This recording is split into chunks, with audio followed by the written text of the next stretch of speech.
Moon shrinking because of repeated moonquakes. Seismic activity on the Moon is causing the satellite's surface to wrinkle like a raisin, giving rise to steep step-like cliffs known as scarps.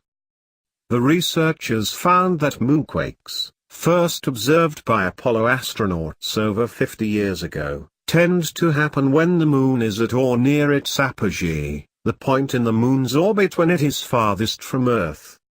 This is where additional tidal stress from Earth's gravity causes a peak in the total pressure on the Moon's crust, making slippage along the faults more likely. Of the 8 moonquakes most recently recorded, 6 of them occurred at these times. Lead author senior scientist Dr. Thomas Waters, of the Center for Earth and Planetary Studies at the Smithsonian Institution in Washington, said, "We think it's very likely these 8 quakes were produced by faults slipping as stress built up when the lunar crust was compressed by global contraction and tidal forces, indicating the Apollo seismometers recorded their shrinking Moon and the Moon is still tectonically active. The Moon wrinkles as its interior cools and shrinks, much as a grape does as it dries to become a raisin.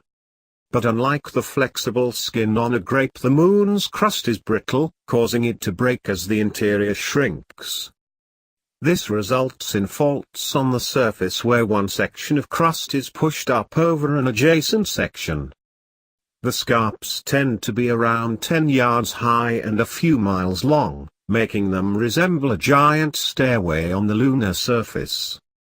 The recent research has been all about drawing a direct connection between the quakes and the staircase on the Moon.